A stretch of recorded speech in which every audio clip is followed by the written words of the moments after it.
Alright, so it's late. I've come downstairs after putting the kids to bed, and I wanted to share this story because it just happened tonight. I decided over the last several days to share with my two young kids the rest of the original trilogy of Star Wars.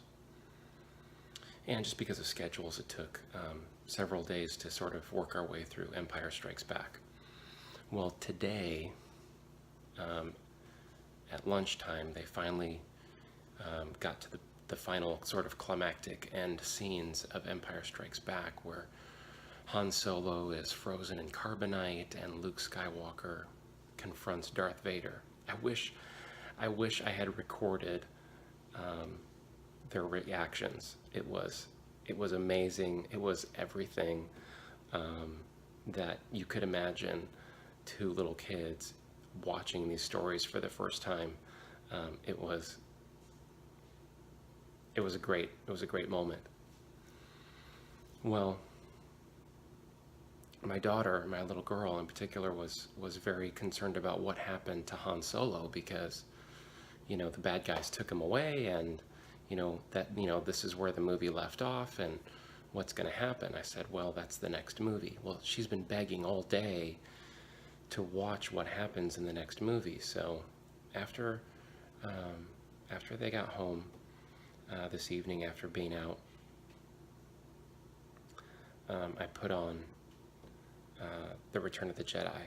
It was kind of late, so really all we were able to watch was from the beginning up until the rescue of Han Solo, when they're leaving the planet after they successfully rescue him. Again, the reactions, the questions, as a dad who grew up watching these movies, watching my kids watch these and just show the excitement, exactly what I felt when I was watching him for the first time. It was really amazing. But the best part is here.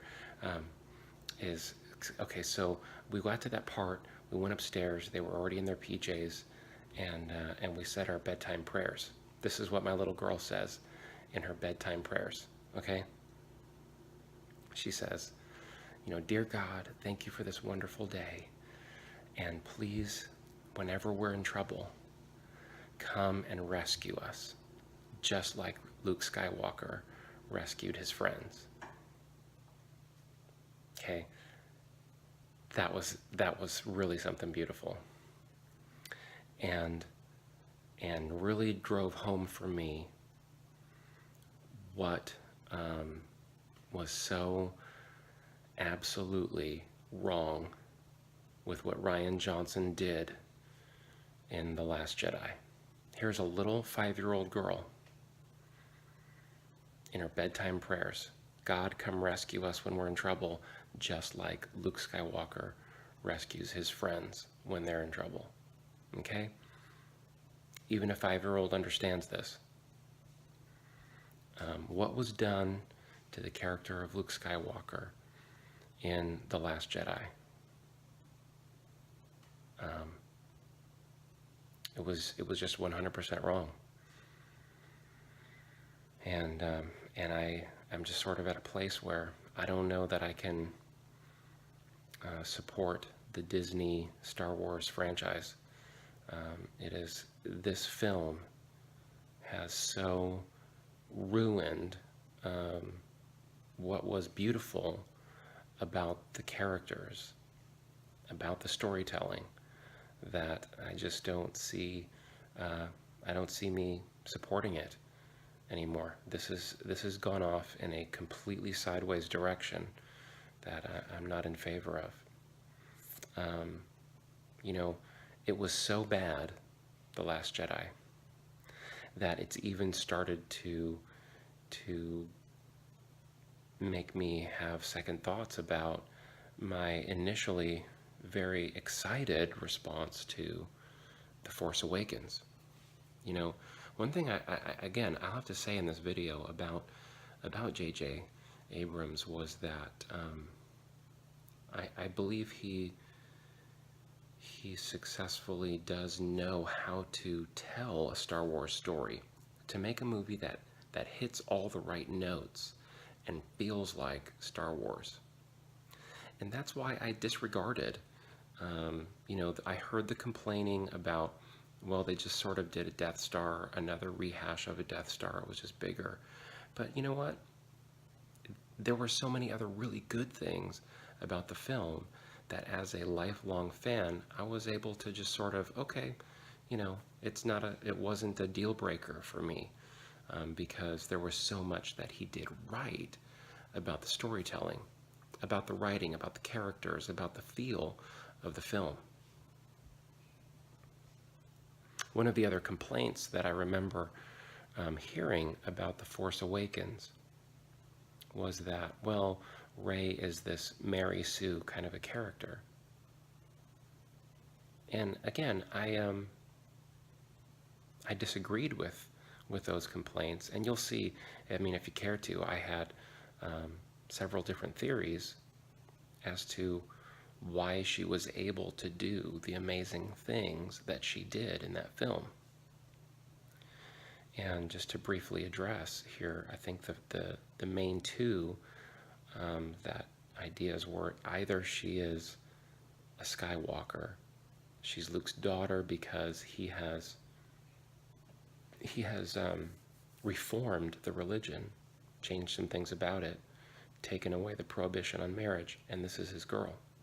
And this explains how she's able to do all this stuff. Or that she was a chosen one, created and sent by the Force itself to do a new work within the realm of the Force. She has a new purpose, a new mission.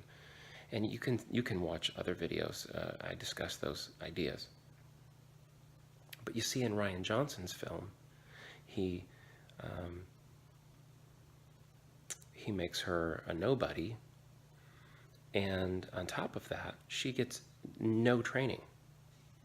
And yet she's able to just continue on doing all of this, stuff that takes, even Anakin Skywalker, the chosen one, had to be trained.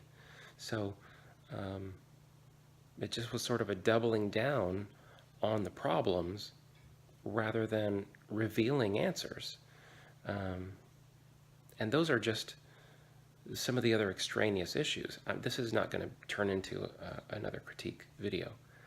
I just wanted to share that story about my little girl and her prayer tonight, and just why The Last Jedi has really got me in a place where I feel like that the executives that are involved in this whole new franchise venture are just doing a cash grab, and I feel like that they have disrespected Mark Hamill, Carrie Fisher, Harrison Ford, instead of bringing them on board to really honor their work and these characters.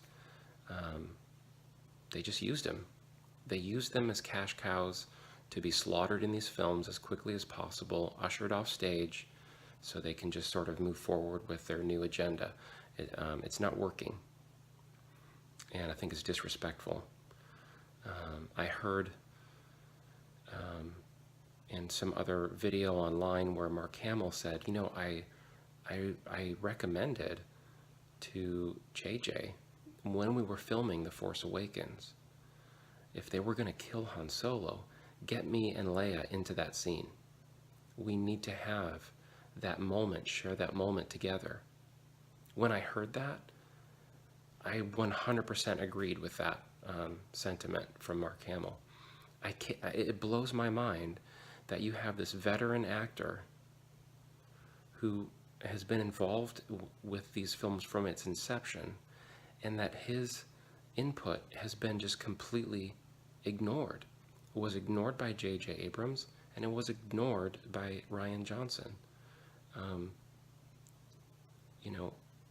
Watching today, watching The Empire Strikes Back, watching the beginning of The Return of the Jedi, and watching these characters come back together, I had to agree with Mark Hamill, his sentiment and his gut instinct give these characters a scene together. How did they not figure that out? I don't know. Anyway, this video is going long enough. Thanks.